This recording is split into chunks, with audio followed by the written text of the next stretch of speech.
चलिए डिस्कस करते हैं topic postural deformities and corrective measures. Postural deformities को पढ़ने से पहले हमें पता होना चाहिए कि पोस्चर क्या होता है। पोस्चर, तो इसको हम डिफाइन करते हैं पोस्चर को arrangement of body and its limbs जो होता है उसको बोलते हैं पोस्चर। और अगर इस पोस्चर में बॉडी के अरेंजमेंट में किसी तरह की खराबी आ जाती है, किसी तरह की अबनॉर्मलिटी आ जाती है, तो उसको बोलते हैं डिफॉर्मिटीज़। तो इस टॉपिक में हम पढ़ेंगे पोस्चर्स क्या होते हैं और उनमें किस तरह की खराबी आ सकती है, डिफॉर्मिटीज़ आती हैं किस किस तरह की, जो खासकर जो बॉडी के लिम्स होते हैं उनमें आ जाती है, बैक बोन में, स्पाइन में आती है, या जो लोअर लिम्स में उनमें आती है। पोस्चर को हम डिफरेंट वे में डिफाइन कर सकते हैं। एक तो है arrangement of body and its limbs, या attitude assumed by the body, और इसको इस तरह से भी डिफाइन कर सकते हैं कि coordinated action performed by group of muscles. Posture actually क्या होता है कि कोऑर्डिनेटेड फंक्शन होता है जो कि परफॉर्म करते हैं muscles, group of muscle working to maintain stability.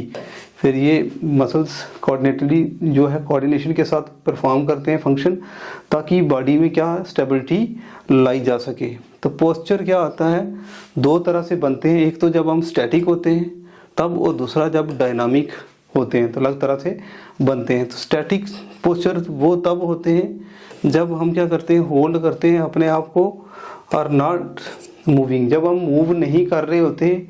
किस स्टेट में होते हैं, बैठे होते हैं, खड़े होते हैं, या सो रहे होते हैं। जब हम बॉडी मूव नहीं कर रही होती तो उस पोस्चर को कहते हैं, उस समय जो पोस्चर बनता है उसको बोलते हैं स्टैटिक पोस्चर। और डायनामिक पोस्चर कौन सा होता है, जब हम मूव कर रहे होते हैं तब डायनामिक पोस्चर बनता है। जैसे जब वॉक करते हैं, हम रनिंग कर रहे होते हैं, बेंड होते हैं, उस समय कुछ सामान उठाने के लिए चाहे बेंड हो रहे हैं, रनिंग कर रहे हैं, जब वॉक कर रहे हैं, तब जो पोस्चर बनते हैं उनको बोलते हैं डायनामिक पोस्चर। तो इस पिक्चर में हम देख पा रहे हैं कि ये हम बैठे हुए हैं, जैसे एक पर्सन बैठा हुआ है, और इस तरह का जो पोस्चर बना है उसको बोलते हैं स्टैटिक पोस्चर। तो हमें हमारा जो है बैठने का तरीका, खाने का तरीका, सोने का तरीका, हर एक चीज़ जो है वो ज़रूरी है ताकि हमारी बॉडी फिट रह सके। और इसमें इसलिए बैठने का भी एक तरीका होता है, सोने का भी। अगर हम प्रॉपर नहीं सोएंगे, प्रॉपर बैठेंगे नहीं पोस्चर में, तो उसकी वजह से क्या होता है, हमारी बैक बोन में प्रॉब्लम आ सकती है, हमारी लिम्स में प्रॉब्लम आ सकती है। तो दूसरा ये डायनामिक पोस्चर है, जिसमें क्या है कि ये अगर कोई एक्सरसाइज कर रहे हैं, जब हम चल रहे हैं तो उस समय किस तरह का पोस्चर होगा, जंप कर रहे हैं तो किस तरह का पोस्चर होगा, उसको बोलते हैं डायनामिक पोस्चर हमने पढ़ा। तो अब पढ़ते हैं डिफॉर्मिटी क्या होती है। तो डिफॉर्मिटी मीन्स अबनॉर्मलिटी जो बॉडी में आती है, स्पेशली लिम्स में हो, बोन्स में, जॉइंट्स में जो प्रॉब्लम आती है, मसल्स में जो आती है, उसको बोलते हैं, जब स्पेशल जो अबनॉर्मलिटी आएगी, खराबी आएगी बॉडी में किसी तरह की, वो उसको कहते हैं डिफॉर्मिटी। तो डिफॉर्मिटी क्या है कि माल फॉर्मेशन होती है, कंपोनेंट ऑफ बॉडी पार्ट्स और जॉइंट्स जो बॉडी के होते हैं उसमें माल फॉर्मेशन होती है। स्पेशली जो डिफॉर्मिटी कॉमन है वो है बोन की डिफॉर्मिटी। बोन डिफॉर्मिटी काफ़ी कॉमन है, उसमें टिपिकल स्ट्रक्चरल डेविएशन हो जाती है, या डिस्टॉर्शन होता है बोन का, जिसकी वजह से उसकी शेप खराब हो जाती है, चाहे फिर वो उसकी नॉर्मल अलाइनमेंट जो बोन की खराब होती है, लेंथ या साइज में प्रॉब्लम आती है। तो ये जो डिफॉर्मिटी है, खासकर जो बोन डिफॉर्मिटी है, ये कंजेंशियल भी हो सकती है, हेरिडिटरी प्रॉब्लम भी हो सकती है, और क्वाइड की टाइम के साथ हमारे जो हैबिट्स हैं उनकी खराबी की वजह से भी ये हमारे सोने का स्टाइल, हमारे चलने का जो पोस्चरल प्रॉब्लम्स, पोस्चर जो हम सही तरीके से नहीं रखते, उसकी वजह से ये डिफॉर्मिटीज़ आ सकती हैं। तो जो पोस्चरल डिफॉर्मिटीज़ हैं, ऐसी कंडीशन होती है जिसमें कि बॉडी में क्या है, डेविएशन आ जाती है, स्पेशली बॉडी के स्ट्रक्चर में, और नॉर्मल जो अलाइनमेंट है वो ख़राब हो जाती है। तो इसमें डिफॉर्मिटी की बात करें अगर डिफॉर्मिटी की, तो इसमें एक तो डिफॉर्मिटी होती है कंजेंशियल, जो कि हेरिडिटरी पेरेंट्स से ऑफस्प्रिंग को आती है। दूसरी है एक्वायर्ड, जो लाइफ में जब हम जैसे जैसे एज बढ़ती है तो आ सकती है। तो उसमें जब आएगी तो उसमें क्या है कि बोन में आती है, और जब बोन की डिफॉर्मिटी आती है तो उसमें बोन फ्रैक्चर हो गई है, उसकी वजह से आ सकती है। जब वेरिएशन इन बोन एंड उसकी बोन में किसी तरह की वेरिएशन आ गई, उसकी कंपोजिशन में चेंजेस आ गया, उसकी ग्रोथ में प्रॉब्लम आ गई, या डिजीज़ किसी तरह की बोन में आ गई, तो उसकी वजह से बोन डिफॉर्मिटी हो सकती है। जॉइंट में भी की वजह से भी क्या है प्रॉब्लम जब होती हैं, डिफॉर्मिटी होती है उसमें अबनॉर्मलिटी आती है, तो उसमें क्या है कि डिसलोकेशंस की वजह से हो सकता है, सब लक्सेशंस मसल इम्बैलेंस की वजह से हो सकता है, मसल एंड टेंडन जो कंट्रैक्चर्स हैं उनकी वजह से, आर्थराइटिस की वजह से हो सकता है, पोर पोस्चर की वजह से हो सकता है। ये कुछ कारण है जिसकी वजह से जॉइंट में डिफॉर्मिटी आती है। सॉफ्ट टिश्यूज़ की वजह से भी डिफॉर्मिटीज़ आती हैं, जैसे कि contractures of skin, deep fascia and muscles में जब किस तरह की वो प्रॉब्लम आए तो उसकी वजह से भी जो है डिफॉर्मिटी आती है। कुछ कॉमन पोस्चरल डिफॉर्मिटीज़ हैं, कुछ कॉमन जो है डिफॉर्मिटीज़ हैं जो कि अक्सर लोगों में देखी जाती हैं। तो इसमें क्या है कि फ्लैट फुट हो जाता है, बो लेग्स, नॉक नीज हो जाना, स्कोलियोसिस, काइफोसिस, लॉर्डोसिस, सर्वाइकल जो है की भी आजकल स्पॉन्डिलोसिस की भी प्रॉब्लम कॉमन है। तो ये कुछ कॉमन पोस्चरल डिफॉर्मिटीज़ हैं और ये देखने को मिलती है। डिफॉर्मिटीज़ जब आती हैं तो खासकर जो स्पाइन है, बैक बोन है, जो रीढ़ की हड्डी, उसमें डिफॉर्मिटी जो है ज़्यादा रहती है और उसमें फिर बॉडी की मूवमेंट जब एक्यूट पेन होता है, उसमें बहुत ज़्यादा दर्द होता है, मूवमेंट बड़ा मुश्किल हो जाता है किसी पर्सन को अगर होती है तो, बैकबोन में स्पाइन में अगर होती है तो दूसरी जो है लोअर लिम्स में भी कुछ जो है जैसे बो लेग्स हो गई, जो नॉक नीज हो गई, ये कॉमन होती हैं जो लोअर लिम्स में होती हैं। चलिए जानते हैं कुछ कॉमन पोस्चरल डिफॉर्मिटी के बारे में। तो उसमें एक आता है round shoulders deformity. Round shoulder जो पोस्चरल डिफॉर्मिटी है उसमें क्या होता है, जो शोल्डर होते हैं वो आगे की तरफ बेंट हो जाते हैं फ्रॉम नॉर्मल, जो अलाइनमेंट, जो आइडियल अलाइनमेंट होती है उससे शोल्डर आगे की तरफ बेंट हो जाते हैं। इसमें हम देख पा रहे हैं ये नॉर्मल अलाइनमेंट है, नॉर्मल पोस्चर है, और राउंड शोल्डर पोस्चरल डिफॉर्मिटी के केस में शोल्डर आगे की तरफ, ऊपर वाला जो पोर्शन है आगे की तरफ बेंट हो जाता है, जिसकी वजह से ये शोल्डर जो है वो राउंड बन जाते हैं। तो उसकी वजह से क्या, ये किस केस में होता है, ये नैरो कर्व हो जाता है अपर बैक जो अपर बैक होता है उसका ये डिसऑर्डर होता है, और it leads to postural deviation such as, और अगर ये हाइपर केसेस में, एडवांस स्टेजेस में जाकर क्या हो जाता है, काइफोसिस भी हो सकता है जाकर, जिसको हंच बैक भी हम कहते हैं, और इसमें हेड फॉरवर्ड हेड पोस्चर भी हो सकता है। ओवर टाइम जो है ये कंडीशन जो है प्रोग्रेस हो सकती है, तो लीड टू क्या हो सकता है, इस तरह की कंडीशन हो सकती है जिसमें क्या क्या प्रॉब्लम्स आ सकती हैं इन फ्यूचर। अगर ये कंटिन्यूस प्रॉब्लम रहती है तो क्रोनिक नेक पेन, नेक में गर्दन में दर्द हो सकता है लगातार, थोरेसिक आउटलेट सिंड्रोम हो सकता है, lack of shoulder mobility, shoulder को मूव करना भी मुश्किल होगा। तो इसमें क्या कर सकते हैं, वाइल राउंड शोल्डर्स और अगर काइफोसिस का डिफरेंस देखें तो राउंडेड शोल्डर जो डिफॉर्मिटी है ये क्या करती है, सिर्फ शोल्डर के साथ जुड़ी हुई है, जबकि काइफोसिस जो है वो इंटायर अपर बैक को, पूरे की पूरी बैक को इफेक्ट करती है काइफोसिस की जब बात करते हैं। लेकिन राउंडेड शोल्डर में सिर्फ शोल्डर ही अफेक्टेड होते हैं, और जो राउंडेड शोल्डर पोस्चरल डिफॉर्मिटी है उसकी एडवांस स्टेज जो होती है वो होती है काइफोसिस। अब इसमें करेक्टिव मेजर्स क्या है राउंडेड शोल्डर पोस्चरल डिफॉर्मिटी के, तो उसमें क्या कर सकते हैं, मोस्ट इम्पॉर्टेंट मेजर है कि क्या करना है कि जो हमारे मसल्स होते हैं उनको स्ट्रेंथन करना है, इसके अलावा उनको स्ट्रेच करना, मसल्स को प्रॉपर एक्सरसाइज के थ्रू करते रहना है। Try to correct the imbalance of muscle by doing chest, इसके अलावा हम चेस्ट को स्ट्रेच करें, मसल्स को स्ट्रेच करें, उनको स्ट्रॉन्ग बनाएं, जिससे ये प्रॉब्लम दूर हो सकती है। Plus T stretch, wall stretch, hand clasp stretch, planks, pulls up और रिवर्स शोल्डर स्ट्रेच, ये कुछ एक्सरसाइज हैं जिनको करके हम इसको करेक्ट कर सकते हैं। इसके अलावा developing the habit of keeping the spine straight, हमें इस तरीके का हैबिट बनानी है कि जो हमारी रीढ़ की हड्डी है, बैकबोन है, जो उसको क्या करें कि स्ट्रेट रखें, ताकि तभी जाकर जो राउंड शोल्डर जो डिफॉर्मिटी है वो ठीक हो सकती है। इसके अलावा कुछ योगा के आसन हैं उनको कर भी हम इसको करेक्ट कर सकते हैं। लाइक चक्रासना, धनुरासना जो है ये यूजफुल होते हैं इसको करेक्ट करने के लिए। स्पाइनल डिफॉर्मिटीज़ में कुछ इंपॉर्टेंट डिफॉर्मिटीज़ हैं जिसमें एक आता है काइफोसिस। काइफोसिस जिसको हम राउंड बैक और हंच बैक भी कहते हैं, जिसमें ऐसे पर्सन जो है कुबड़ा टाइप का हो जाता है उसको बोलते हैं हंच बैक। तो काइफोसिस को राउंड बैक और हंच बैक भी कहते हैं। इस कंडीशन में क्या होता है कि जो स्पाइन होती है, जो अपर बैक की हैज़ एक्सेसिव कर्वेचर हो जाता है। तो जो बैक बोन होता है उसका जो अपर रीजन होता है, अपर पार्ट, उसमें क्या होता है कि एक्सेसिव कर्वेचर कर्व हो जाता है। तो अपर बैक और थोरासिक रीजन जो चेस्ट वाला रीजन है of the spine has natural slide curve वैसे होता है। अगर हम इस पिक्चर में देखें तो ये नॉर्मल पोस्चर है, नॉर्मल पोस्चर जिसमें ये जो हम देख रहे हैं ये वाला कि ये जो बैकबोन है इसमें स्लाइड कर्व होता है। स्लाइड कर्व बैकबोन में होता है, नॉर्मल केस में भी, नॉर्मल स्पाइन में होता है। और ये कर्व होता है in the neck the upper back and lower back to help observe.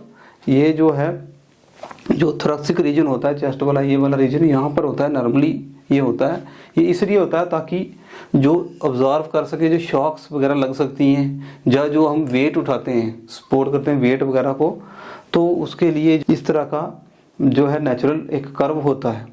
लेकिन जब काइफोसिस की बात आती है, काइफोसिस की, तो ये जो आर्च है, जो बेंडिंग है, थोड़ा जो कर्व है, ये क्या होता है, ये बढ़ जाता है, तो उसको बोलते हैं काइफोसिस। इस केस में हम देख रहे हैं कि ये जो है कर्व बढ़ गया है, तो इस कंडीशन को क्या कहते हैं, काइफोसिस, जिसमें पर्सन ऐसे कुबड़ा लगता है और अपर बैक पूरे तरीके से क्या होती है, ऐसे निकल जाता है ये ऐसे पोर्शन। नॉर्मल केस में ऐसा होगा और इसमें क्या होगा, जो बैक है वो राउंड हो जाती है ऐसे, जहाँ हंच हो जाती है, जिसको हम कहते हैं काइफोसिस। इस कंडीशन को कहते हैं काइफोसिस।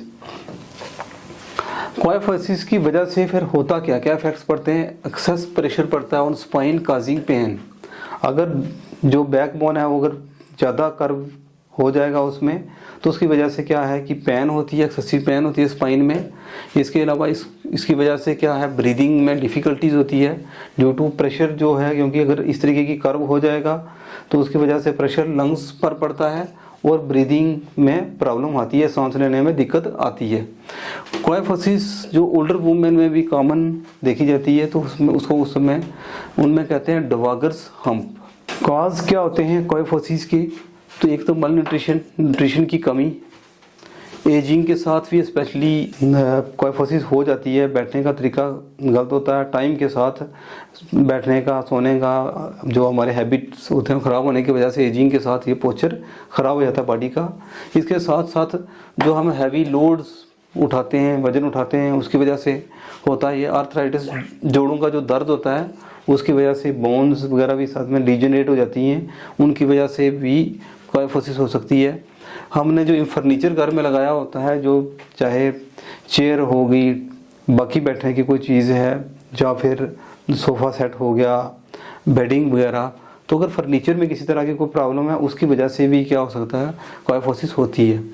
वीक मसल्स अगर कमज़ोर पड़ गए हैं टाइम के साथ तो तब हो जाती है ये। बेंडिंग वाइल वॉकिंग के दौरान अगर हम किसी तरह का कोई एक्टिविटी करते हैं, बेंड होते हैं, तो वो हो सकता है। इसके अलावा शेपलेस और टाइट क्लॉथ्स अगर हम लगाते हैं उसकी वजह से भी क्या है कि काइफोसिस हो सकती है। साथ ही साथ में ये हेरिडिटरी प्रॉब्लम भी हो सकती है, पेरेंट्स से ऑफस्प्रिंग को आती है जो, वो भी होती है, काइफोसिस का एक कारण होता है। इसका करेक्टिव मेजर्स क्या हैं काइफोसिस के, तो इसको क्या कर सकते हैं, इसका ट्रीटमेंट डिपेंड करता है upon the severity and underline causes, कि कितनी सीवियर है, कितना एक्सटेंट तक ये प्रॉब्लम है काइफोसिस की, उसके हिसाब से इसकी ट्रीटमेंट होता है। तो सम ऑफ द कॉमन जो काज ट्रीटमेंट्स हैं उसमें है कि फिजिकल थेरेपी, किसी फिजियो से थेरेपी करा के, एक्सरसाइज करके इसको क्या है करेक्ट किया जा सकता है। इसके अलावा योगा करके भी, कुछ योगा की एक्सरसाइज होती हैं जिसकी वजह से भी बॉडी स्ट्रेंथन होती है, फ्लेक्सिबिलिटी बॉडी में बढ़ती है, उसकी वजह से भी क्वाइफोसिस को करेक्ट किया जा सकता है।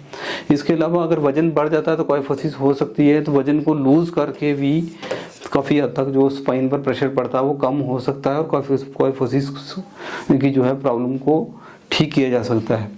वेयरिंग ब्रेसिस में help specially in children and teens के केस में। जब वो एक्सरसाइज करते हैं, दौड़ते हैं, तो जो घुटना वगैरह है, जब पाँव के पास, एड़ी के पास हम ब्रेसिस लगाकर भी जो है सपोर्ट लगाकर भी एक्सरसाइज कर सकते हैं, जिसकी वजह से भी ये प्रॉब्लम दूर हो सकती है। जहाँ इधर नेक की तरफ वगैरह जहाँ लगाने के बाद भी ब्रेसिस लगाकर भी हम इसको करेक्ट कर सकते हैं। इसके अलावा सर्जरी भी कुछ केसेस में, जब सीवियर केसेस होते हैं उस केस में सर्जरी ही एक सलूशन होता है, उसके थ्रू ये ठीक हो सकती है।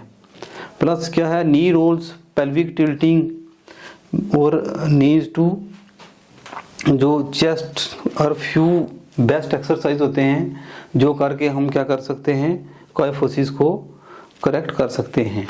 लॉर्डोसिस भी बैकबोन के साथ जुड़ी हुई प्रॉब्लम है। लॉर्डोसिस में होता क्या है कि exaggerated inward curve of the spine, जिसमें जो रीढ़ की हड्डी होती है वो इनवर्ड की तरफ क्या बेंट हो जाती है। यहाँ पर हम देख रहे हैं, इसको some people call the condition sway back, इसको स्वे बैक भी कहते हैं। इसमें देख क्या रहे हैं हम कि ये नॉर्मल पोस्चर है जिसमें, और जब लॉर्डोसिस होता है तो इसमें क्या होता है, इनवर्ड कर्व हो जाता है स्पाइन का। तो यहाँ पर देख रहे हैं कि नीचे वाला जो लोअर बैक में जो स्पाइन का क्या है, अंदर की तरफ कर्व हो जाता है, जबकि वो जब हमने क्वाइफोसिस पढ़ा उसमें बाहर की तरफ बेंड हुआ था। यहाँ पर क्या है, बोन अंदर की तरफ एक्सेसिव जो है कर्व हो जाता है, ज़्यादा कर्व हो जाता है और काफ़ी ये गैप बन जाता है। तो इसको कंडीशन को कहते हैं लॉर्डोसिस। तो lordosis in the lower back, in that case it is called lumbar lordosis.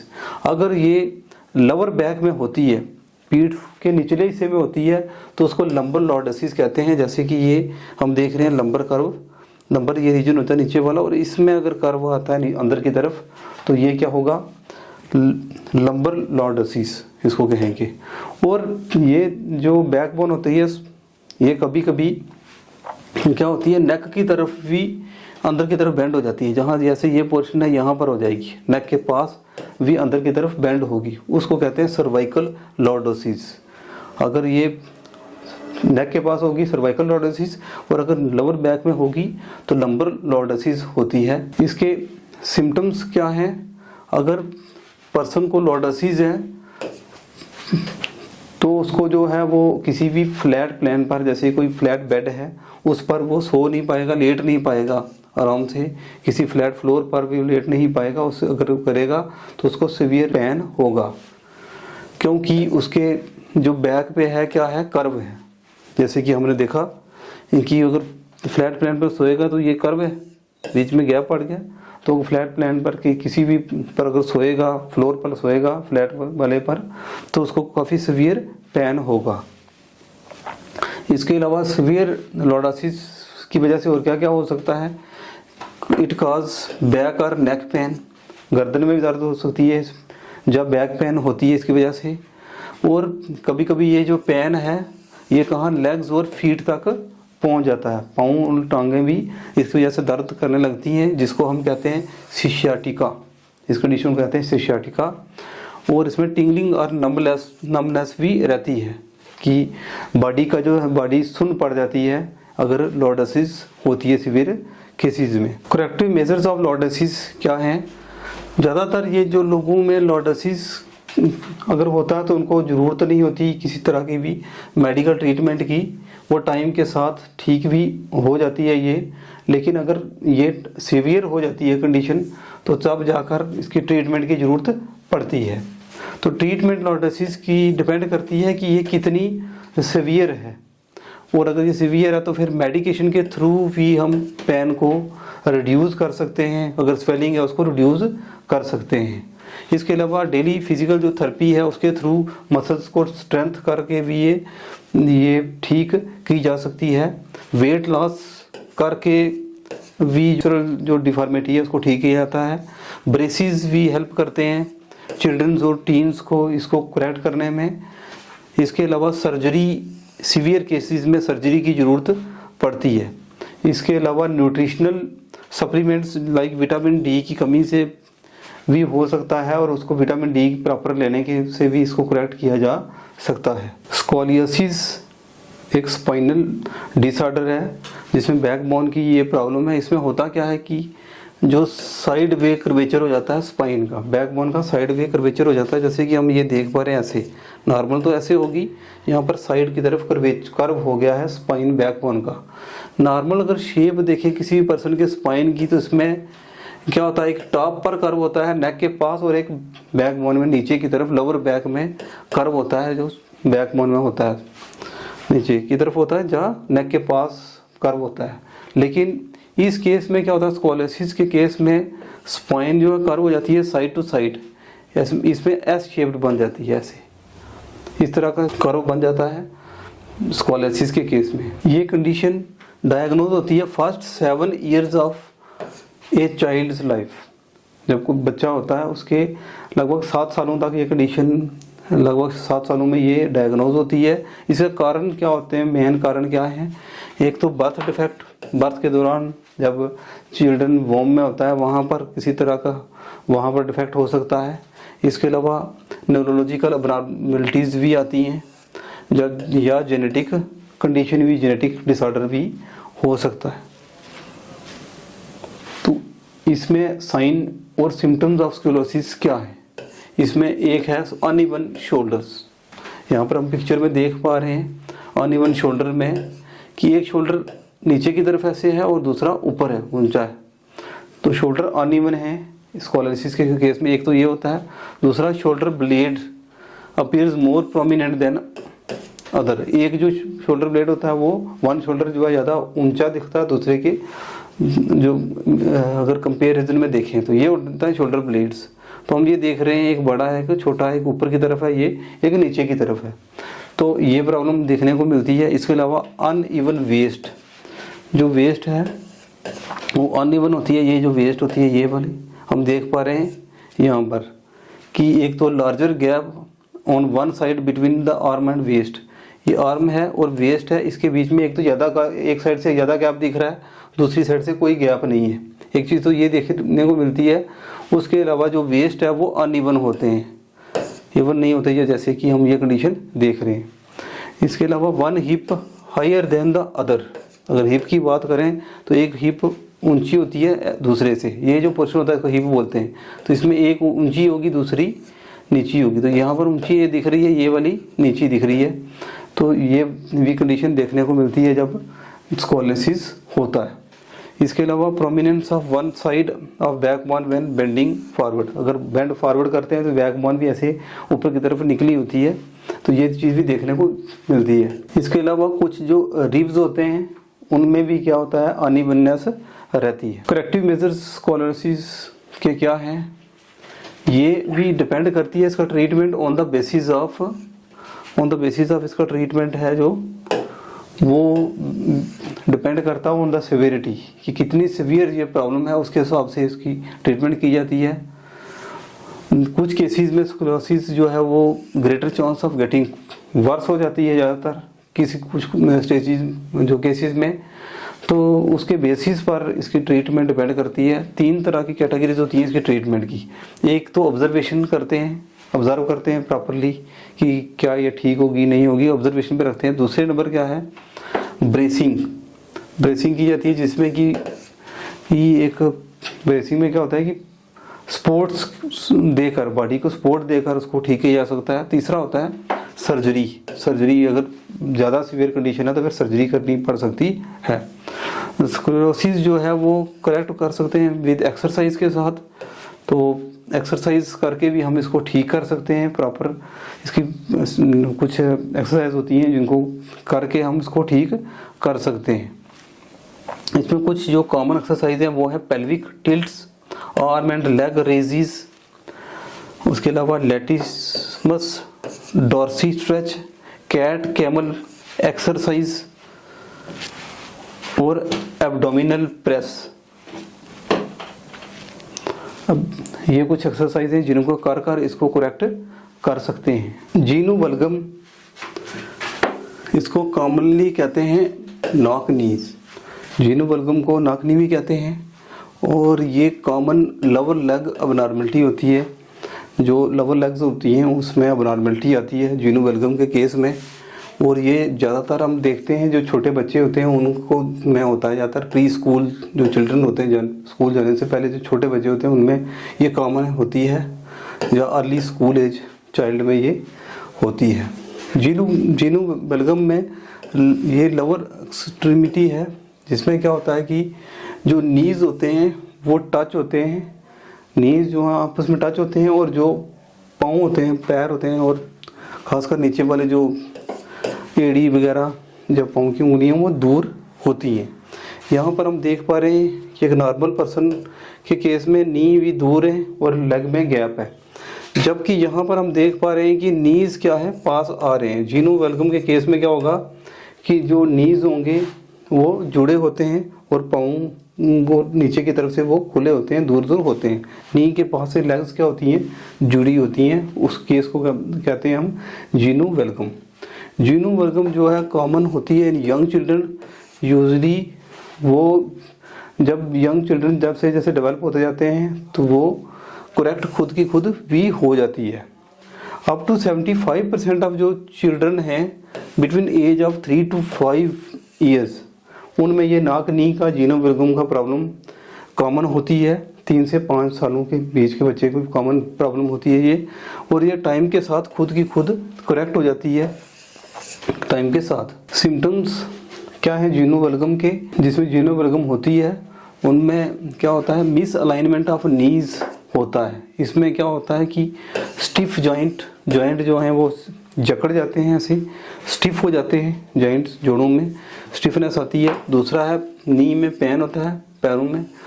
तीसरा जो घुटने हैं, घुटनों में दर्द रहता है, पेन होता है। तीसरा जो वॉकिंग विद ए लिम्प, जो चलने में क्या है लंगड़ापन होता है, जो इसके जीनू बलगम के नाक नी के जो सिम्टम हैं। स्ट्रेस लिगामेंट एंड मसल्स में क्या रहता है, पेन होता है। खासकर जो अपर लेग्स होती हैं, ऊपर वाली जो हिप्स होती हैं, ऊपर वाली लेग्स, उसमें ये दर्द रहता है, मसल्स वगैरह में भी। इसके अलावा एंकल्स और फीट में भी दर्द होता है। और नी जो है आउट ऑफ लाइन रहते हैं, अनबैलेंस्ड होते हैं इस केस में, नाक नी के केस में। तो काजेज क्या है इस नाक नी के की इंजरी और इन्फेक्शन इन नी और लेग में, अगर किसी तरह की इंजरी है या किसी तरह की कोई इन्फेक्शन हुई है उसकी वजह से हो सकता है। दूसरा है बोन मालफॉर्मेशन हुई है, बोन की जैसे रिकेट, ऐसी प्रॉब्लम है जो हड्डियों के साथ जुड़ी हुई प्रॉब्लम होती है, जिसमें विटामिन डी की कमी की वजह से ये होती है, रिकेट्स होते हैं उसकी वजह से, और कैल्शियम की कमी से होती है, तो उसकी वजह से ये प्रॉब्लम हो सकती है नाक नी की। इसके अलावा कुछ अदर बोन डिजीज़ होते हैं उसके साथ जुड़े होते हैं, जो ओबिसिटी, मोटापा होना, उसकी वजह से भी जो एक्स्ट्रा प्रेशर जो नीज पर पड़ता है उसकी वजह से भी ये प्रॉब्लम हो सकती है। आर्थराइटिस, जोड़ों के दर्द की वजह से भी नीज जो जॉइंट्स हैं, इसके करेक्टिव मेजर्स हैं कुछ।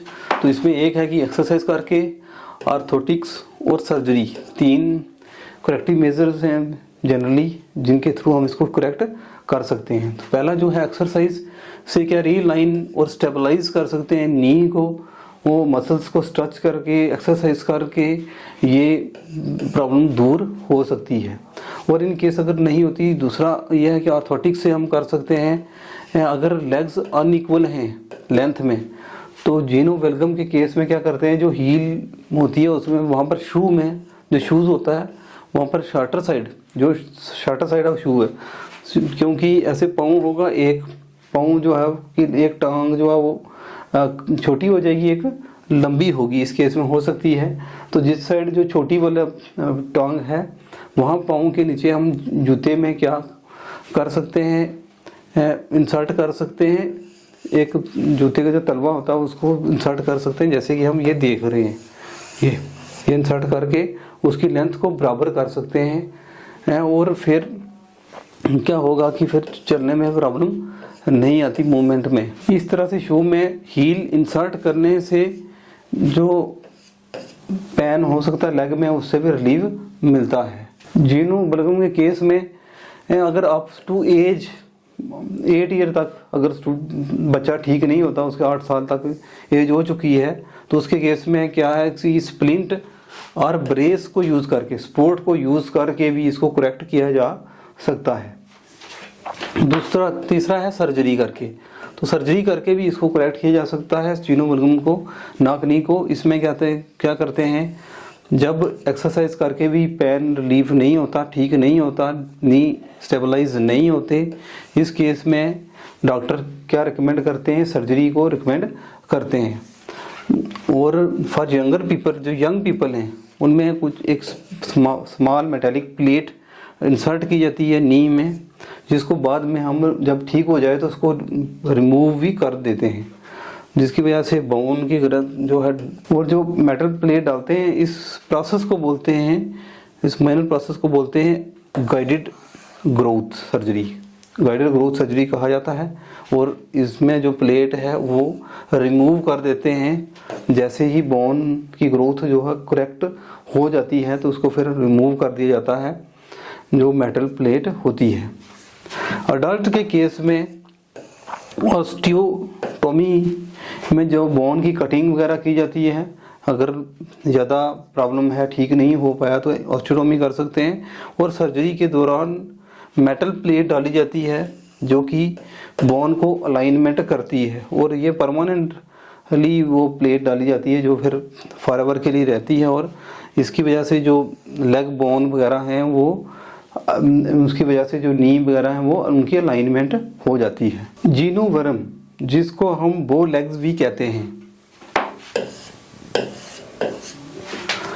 ये ऐसी कंडीशन होती है जहाँ पर एक या दोनों चाइल्ड की लेग्स में कर्व आ जाता है, आउटवर्ड कर्व होता है नीज में। अगर हम नाक नी की बात करें तो नी जॉइंट पास आ जाते हैं, इसमें नी अपार्ट जाते हैं, दूर जाते हैं। इस केस में इसमें वाइडर स्पेस बन जाती है between the knees and lower legs, और नीज के बीच में ज़्यादा गैप बन जाता है, स्पेस बन जाती है। और जब चाइल्ड स्टैंड करता है with his feet and ankles together, जिसमें पाँव और उंगलियां पाँव की या एड़ी जो है वो पास आ जाती है, जबकि जो नीज हैं वो क्या दूर चले जाते हैं। इस केस में तो चाइल्ड्स की लेग ऐसे लगती है जैसे वो झुकी हुई लगती है, स्पेशली जब वो चलते हैं। तो यहाँ पर हम देख पा रहे हैं नॉर्मल कंडीशन में इस तरीके की लेग्स होती हैं।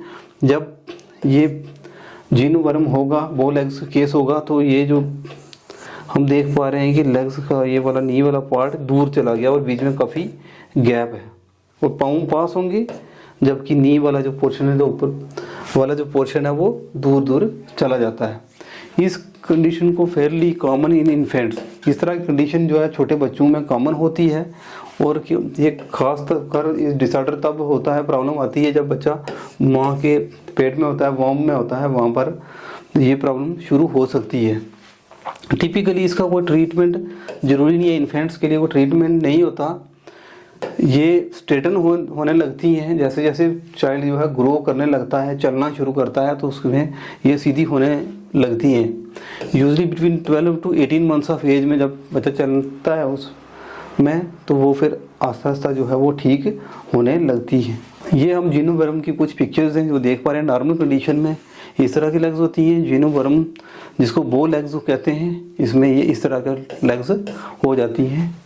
ये इस तरह का देखने को मिल रहा है जो पिक्चर में हम ये देख पा रहे हैं। काजेज ऑफ बो लेग्स, इसमें कुछ काज हैं, उनमें मेन है एक तो ब्लंट डिजीज़ की वजह से भी बो लेग्स हो सकती हैं। उसमें ब्लंट डिजीज़ एक ऐसी कंडीशन होती है, बच्चों में पाई जाती है ये, जिसमें जो ग्रोथ प्लेट है अराउंड द नी, जो नी होता है उसके जो हड्डियों के पास, ये वाली जो है इसको बोलते हैं ग्रोथ प्लेट।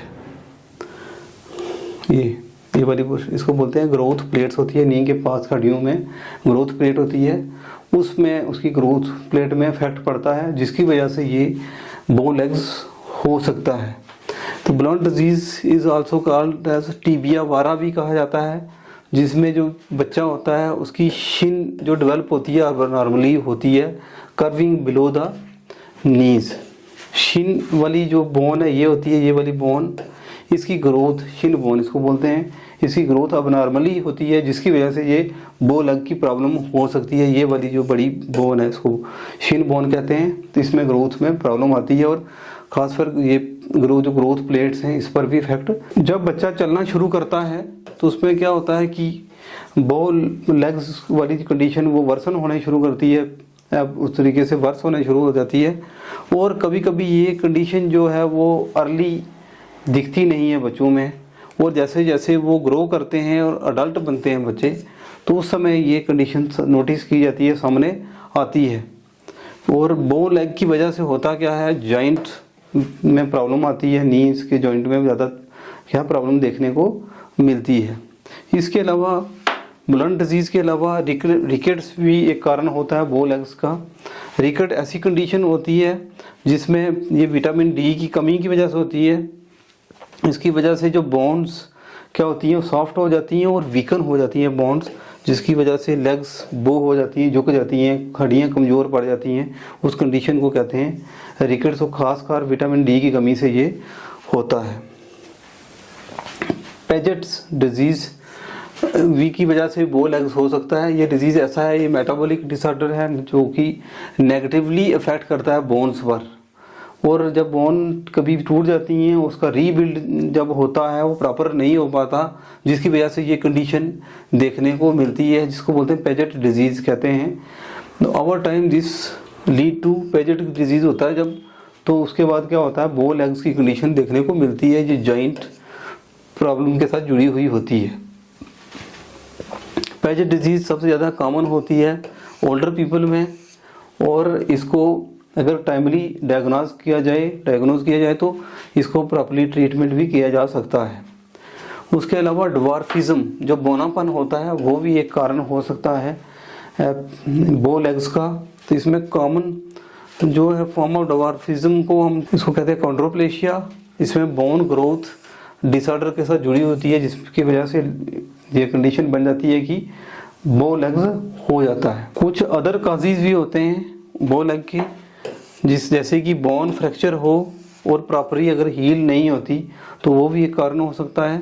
इसके अलावा अबनॉर्मलिटी आती है बोन के डेवलपमेंट में, जहाँ बोन डिस्प्लेशिया हो जाए उसकी वजह से हो सकता है। लेड पॉइजनिंग की वजह से, फ्लोराइड पॉइजनिंग की वजह से भी ये डिसऑर्डर होता है। ट्रीटमेंट क्या है बो लेग्स का, तो यूजली कोई भी बच्चों के लिए कोई भी ट्रीटमेंट रिकमेंड नहीं किया जाता, अनलेस कि अगर कंडीशन ज़्यादा वर्स ना हो तो।